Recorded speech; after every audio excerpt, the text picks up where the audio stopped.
إذ جاءها المرسلون. Allah subhanahu wa ta'ala parle au prophète Mohammed sallallahu alayhi wa sallam. Vous avez vu, là où nous sommes arrêtés, c'est toujours comment envoyer le message d'Allah subhanahu wa ta'ala. Alors Dieu permet au prophète Mohammed, que la paix et la bénédiction d'Allah soit sur lui, de donner l'exemple des habitants de la cité. C'est des habitants d'une cité dont Allah subhanahu wa ta'ala a envoyé un messager. Et ces gens-là, ils ont quelque chose de particulier. Donc, Allah a pris leur exemple et a demandé au sallallahu alayhi wa sallam de leur donner l'exemple des gens de la cité à qui Dieu a envoyé un messager. Et écoutez ce qui suit.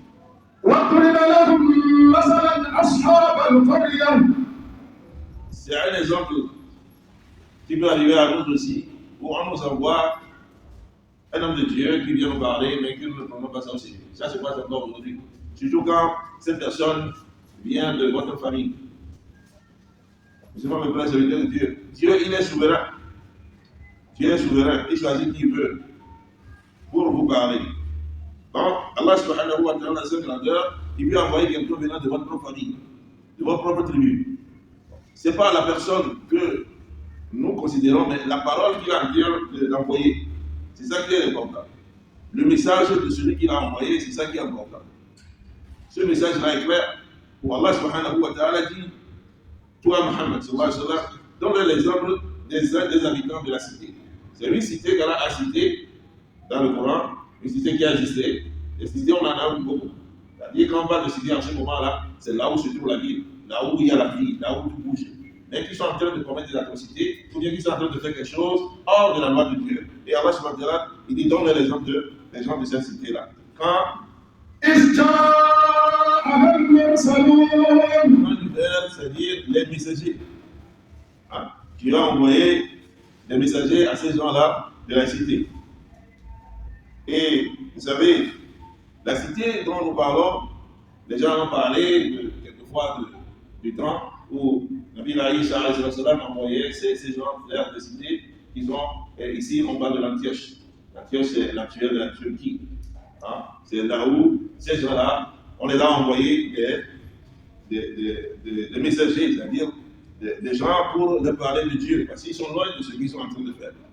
Mais la particularité d'ici là, c'est que c'est les gens de Nabi Isa qu'il a envoyés. Vous voyez un peu, il a envoyé ces gens-là pour aller parler.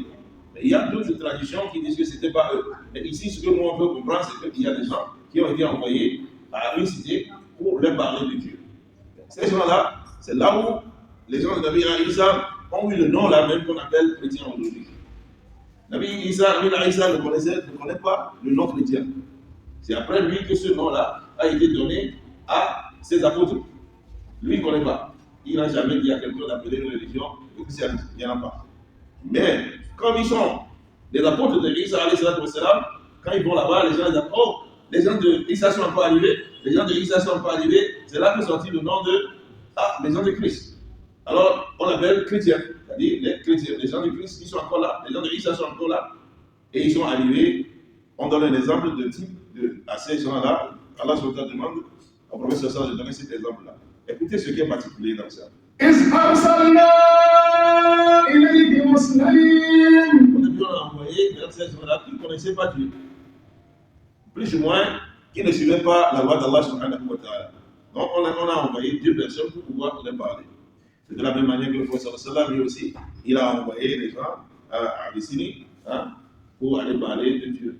D'abord, ils vont aller se mettre à l'abri et après aussi se protéger avec la parole d'Allah subhanahu wa ta'ala. Les gens ne prenaient même pas, ils ne donnent pas de considération à ces gens-là. Ils disent que c'est des gens qui n'ont rien dans la tête, c'est des fous là. Ils viennent nous dire quoi? Non, on comprend le monde puisqu'ils veulent nous parler de quel Dieu. Alors que nous, on vit bien, on a tout. Et s'il y a un Dieu, ça veut dire que c'est notre Dieu.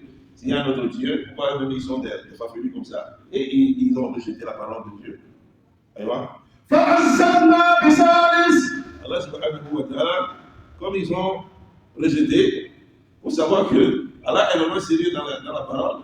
Dieu dit, nous avons renforcé avec une 3e personne, c'est-à-dire un 3e envoyé, pour pouvoir leur dire ce que mes 2 prédécesseurs ont dit, c'est la vérité. moi aussi je suis venu pour vous renchérir ça, pour pouvoir vous renforcer cette parole d'Allah subhanahu wa ta'ala. Vous savez, ce qui se passe ici, quand vous allez dans Surat Tawbah, la fin de Surat Tawbah, vous allez voir que Dieu, il a une particularité dans ses choix. Il dit, لقد جاءكم رسول من أنفسكم. Vous voyez un peu? C'est le problème qu'on a aujourd'hui. Si un membre de la famille devient un homme de Dieu et il nous parle de Dieu, nous avons l'intention que, parce qu'il connaît notre histoire, c'est pourquoi il a besoin de raconter les méfaits que nous sommes en train, les atrocités que nous sommes en train de commettre. C'est pas ça.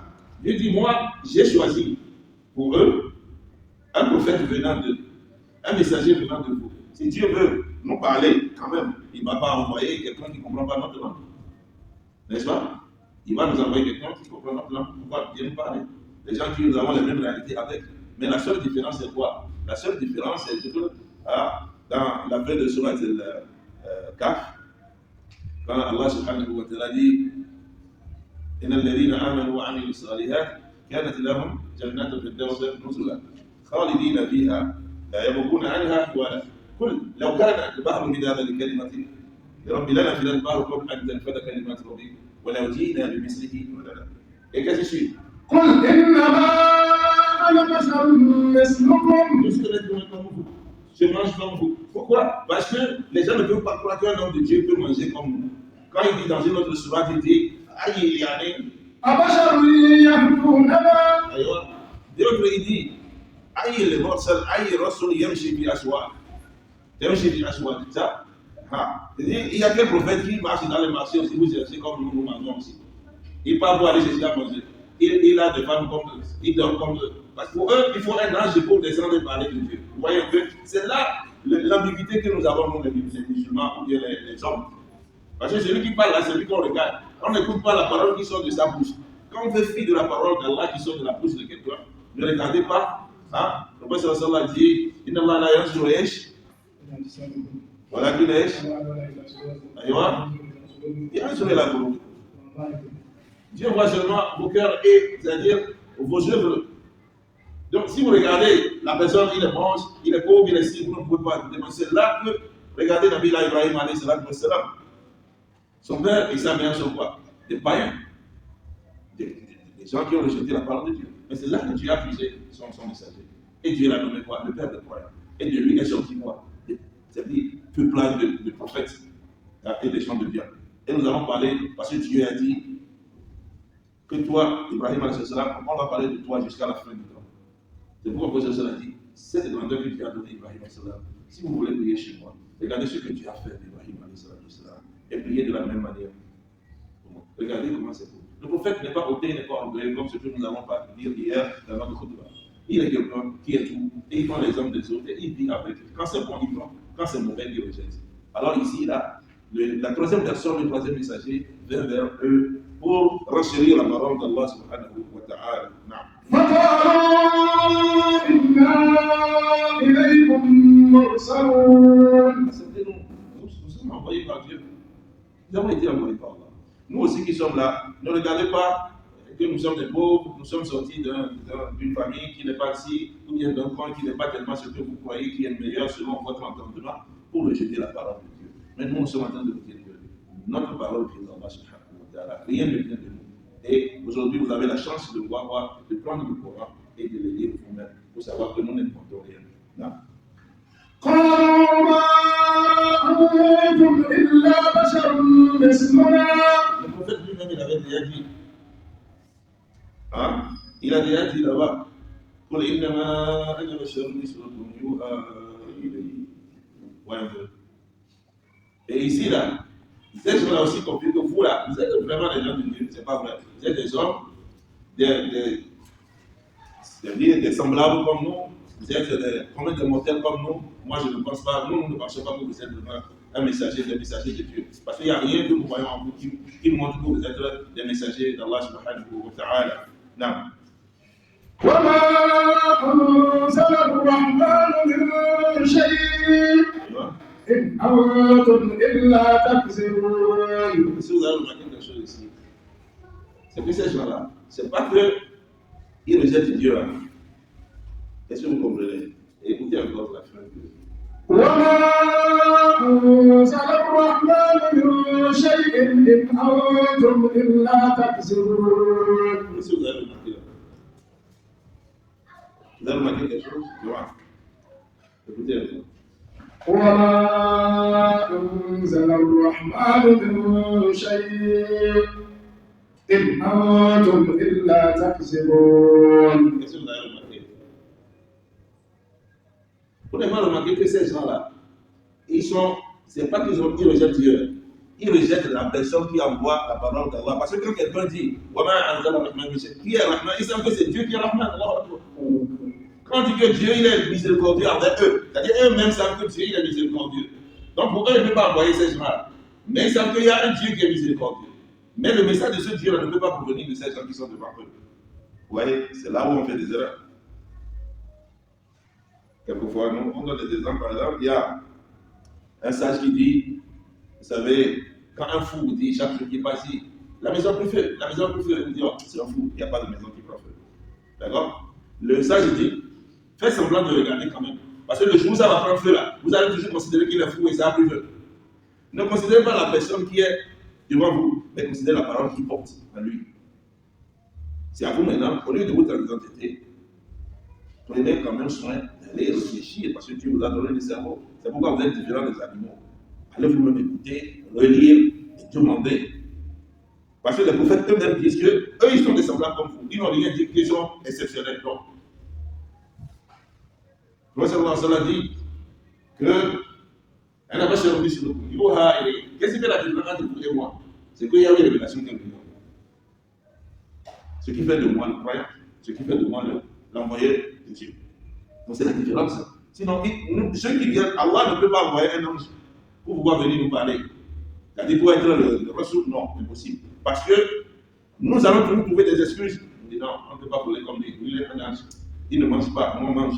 Il n'a pas de femme, nous on a de femme. Il n'a pas d'enfant. On va trouver toujours quelque chose. Dieu envoie semblant comme nous.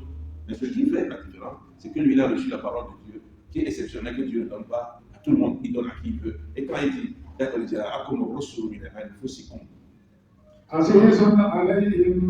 Aziz. Il a renforcé, vous a dit, votre être. C'est lui qui fait votre fierté.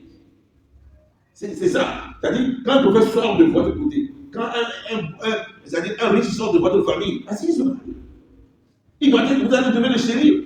Quand l'arabe te dit, Wallah, Aziz, tu t'as dit, tu es mon préféré, quoi. C'est un sentiment, notre sang de Aziz. Aziz, mais c'est puissant, mais tu es trop cher pour moi. Mais celui-ci, il vient donner une fierté. Aziz, vous sortez de la réalité. Vous ne comprenez pas. Puis cette personne-là vient redonner une lumière à vous. Vous étiez un peu plus abandonné. Mais qui vient maintenant donner cette fierté-là? C'est ce prophète-là. Alors, quand quelqu'un est riche dans notre famille, prenez soin de lui. Quand quelqu'un est oustaz dans votre famille, prenez soin de lui. Quand quelqu'un est connaisseur dans votre famille, prenez soin de lui. Quand quelqu'un dépasse, acceptez-le. Donnez-lui de la force. Quand il dit, on dit, mais tout le monde veut pour ton frère pour qu'il soit roi. Tu as dit, non, il ne peut pas être roi. Mon frère, s'il ne devient pas roi, tu peux être frère de roi. Tu sais ce que ça signifie, être un frère de roi. Même quand tu as de passer la tête, mais c'est le frère du roi. Tu as même plus de valeur les gens. C'est le frère du roi, ça veut dire qu'il mange avec le roi, il voit le roi chaque jour. Et machallah, tabarakallah. Lui, frère, a donné de la valeur à sa famille. Même le pouvoir de sa famille a de la valeur parce que lui, il est devenu roi. Dans notre jargon, chez nous, les héros, on dit ton alpha. Même après sa mort, il reste toujours ton alpha. Son chien est ton alpha. Ses enfants sont tes alphas. Ses femmes sont tes alphas. Chez nous, les héros, c'est comme ça. C'est-à-dire, le respect que vous donnez à l'alpha, à moi, qui est mort là, vous continuez à donner ça à ses enfants, même si vous les dépassez en tout. Parce que grâce à lui, parce que ça va, toi, tu es ce que tu es aujourd'hui. C'est pour dire, même le chien de l'alpha là est ton alpha. Le respect que Dieu, le chien de l'alpha est ton alpha. Regardez les femmes du professeur, qu'est-ce qu'il a dit? Pourquoi elles ont cette grande valeur là? C'est pas à cause du professeur là. Donc, si quand le prophète t'a pris comme femme là, c'est dit qu'il a fait quoi? Il a honoré ta famille. Donc, si tu maries quelqu'un là, au lieu de déstabiliser la personne, au lieu de mal parler de lui là, il faut être fier de ce qu'il t'a pris comme femme. Il t'a pris comme femme. Si toi, si tu maries la princesse d'une famille, il faut être aussi fier. On t'a honoré en te faire entrer dans cette c'est-à-dire majesté, cette grande famille là. Ah, c'est le vote les gens du roi, ça. C'est le vote du roi, attention. Les routes sont ouvertes pour toi. Voilà. Alors, je crois que ce message est clair.